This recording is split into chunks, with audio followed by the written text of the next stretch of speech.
Bienvenue en Asie où se déroule la Ligue des champions des poissons céleri. Asseyez-vous et prenez note. Ici, on parle de la Ligue des champions simplement parce qu'on parle là de production en haute densité ou encore des productions à très haute densité.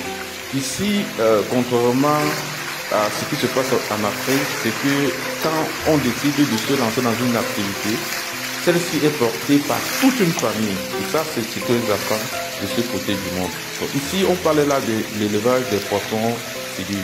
Régulièrement, en Afrique, on parle de 300, entre 300 poissons à 500 par mètre cube. Mais ici, c'est tout autre chose. On parle de 2000 poissons par mètre cube. Mais ici, à des conditions bien particulières. Donc, comme je cesse de vous dire, ou comme je vous dis régulièrement, l'avantage avec les poissons clarias, c'est déjà qu'ils sont des poissons robustes, très cannibales, c'est vrai, mais aussi très résistants, donc très forts. Et aussi, je vais ajouter, je vais appuyer un peu sur la répétition, autant pour moi, ce sont des poissons très voraces. Donc, comme je disais ici, nous sommes bien évidemment en Inde, dans un ferme piscicole où vraiment on pratique la pisciculture de façon intensive, notamment en haute densité. Donc ici, ils mettent carrément 2000 poissons par mètre cube et à des conditions, parce que ici, le renouvellement de l'eau, on ne blague pas, ou encore le contrôle des paramètres. Là, c'est une séance de nutrition et on alimente les poissons. Et regardez bien, on ne donne pas le poisson sur place, on ne verse pas l'aliment sur place, on essaye de verser un peu de partout. Ceci pour donner les mêmes chances à tous les poissons de manger la même quantité d'aliments. Et ceci avoir une croissance homogène. Vous savez bien que pour réussir la pisciculture, la première chose, la pisciculture, désolé pour la répétition. Je disais tantôt que pour réussir la pisciculture, comme tout autre type d'activité d'élevage, il faut réussir l'homogénéité des sujets. Donc, vous devez avoir une croissance dans l'ensemble homogène. Voilà, c'est où. Et pour ce faire, il faut commencer déjà par bien nourrir. Regardez comment ce monsieur distribue. Il tourne autour de lui. Ceci pour donner les mêmes chances à tous les poissons de manger la même quantité d'aliments. Je l'ai déjà dit. Et aussi, ça permet d'éviter une forte concurrence qui va créer des blessures ou bien et qui par la suite va être objet de cannibalisme. Donc, réduction de l'effectif, perte en termes de rentabilité. Parce que plus on a des mortalités, plus la rentabilité baisse.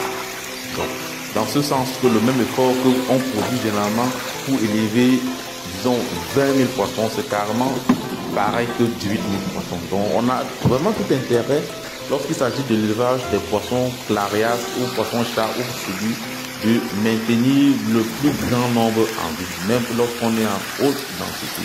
Donc, avant de nourrir généralement les poissons, rassurez-vous qu'on a changé de l'eau.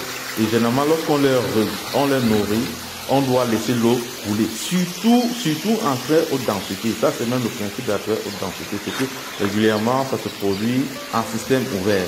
Donc, regardez bien l'environnement de cette ferme.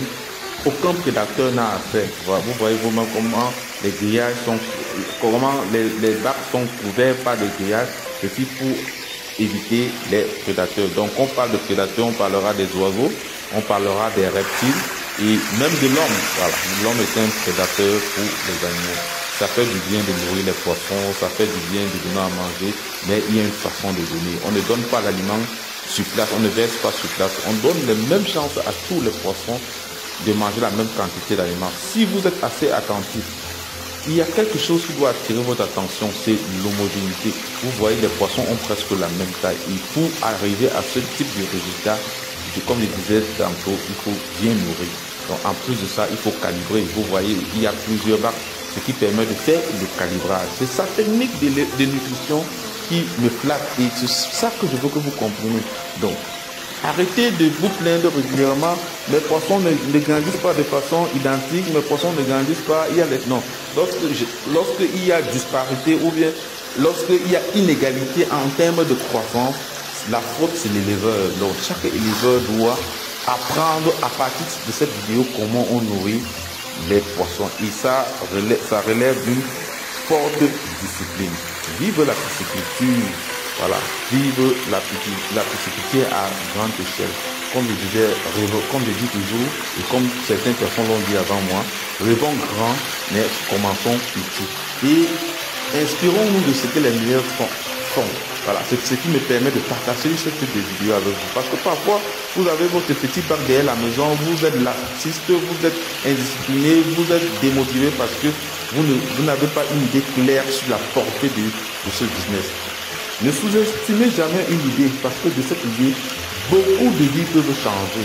Donc, moi, je crois toujours aux petites choses que je fais, mais je fais ces petites choses avec beaucoup de cœur. Merci.